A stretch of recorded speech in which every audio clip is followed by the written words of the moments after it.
Hey guys, Rachel West here along with Rick Stroud and Joey Knight, here to talk about that big win over the Panthers on Sunday, clinch to the division.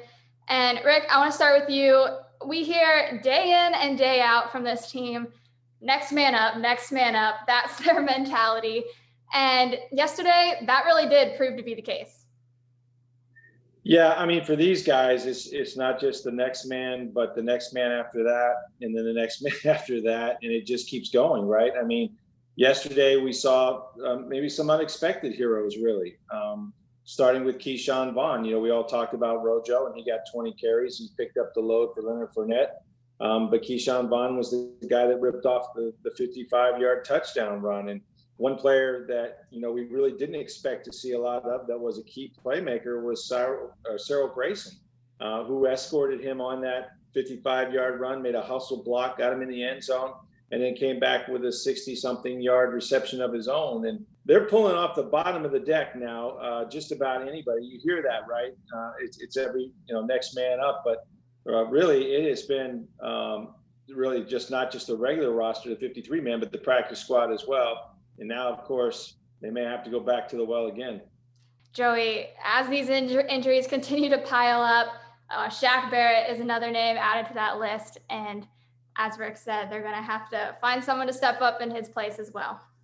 Yep, he's got a, Bruce Arians said today he has a sprained MCL and ACL.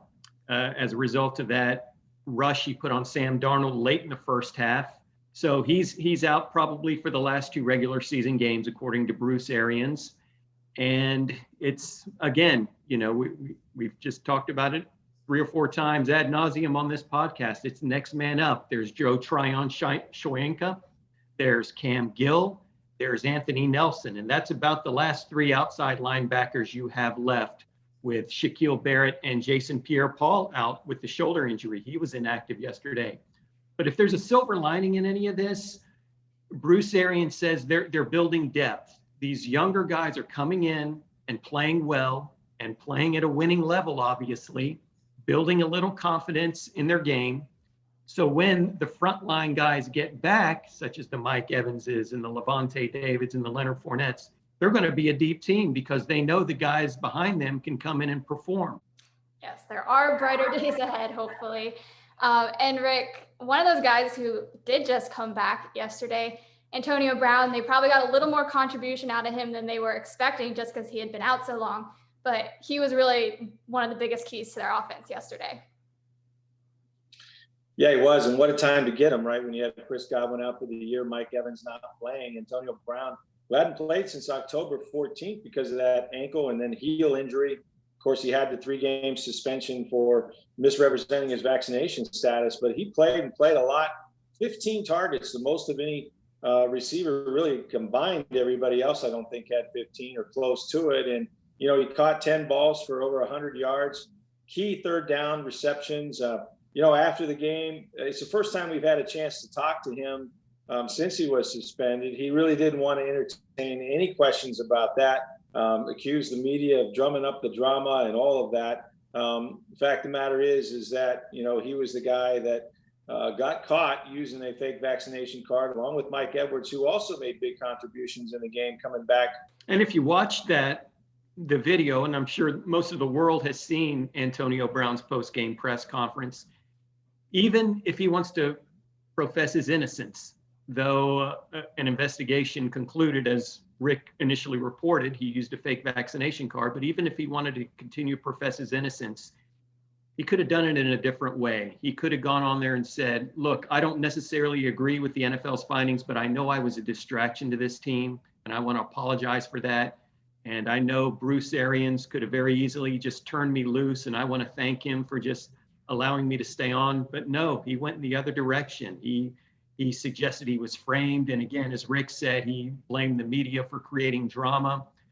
So, that was his response. And candidly, I can't say it surprises me. Well, if there is one thing that we know to be true is drama seems to follow him around. So I don't think he's going to be getting rid of that anytime soon. But on a lighter note, yesterday, the defense had a remarkable game, 7 sacks. Rick, just How good were they? Well, I thought they were very good, and this is really 2 weeks in a row when you consider they haven't given up a touchdown now in 2 games. That's really hard to do in the National Football League, limit teams to field goals. I think some of the blame or credit maybe goes to the Carolina Panthers, who are just god awful right now. They're trying to work back Sam Darnold. They used 2 quarterbacks. Cam Newton had one play where he had a 33-yard run. That was really it for the offense. So it's hard to really gauge because they're not playing a very good team. They'll get them again in the final. But if you just look at the pressure that they have gotten, particularly inside, I mean, Will Golston had 2.5 sacks. Vita Vea had a sack. And I think anytime you get pressure up inside like that, of course, they were starting a third-string center. They certainly took advantage of that. But the defense has gotten better because they've gotten healthier. That's really the key to Todd Bowles being able to bring pressure, be confident that those guys will hold up on the back end with tight coverage. And it's really been that combination that is working. Yep, really good that they're getting healthy right at the right time of the year as they head into the playoffs, which they just now officially clinched, won the NFC South for the first time since 2007. Pretty big deal for this organization. So now, Joey, they've got that title, but that's just one of the 3 banners that they won.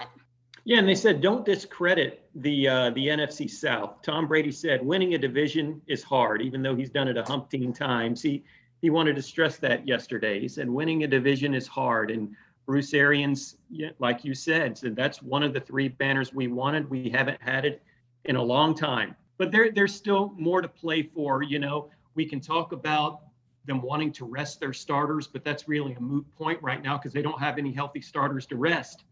There's a lot to play for. There's playoff seeding in these last 2 games. They still have a very plausible shot at that number 2 playoff seed, which would be huge. And, you know, they're still in play for the number 1 playoff seed to host.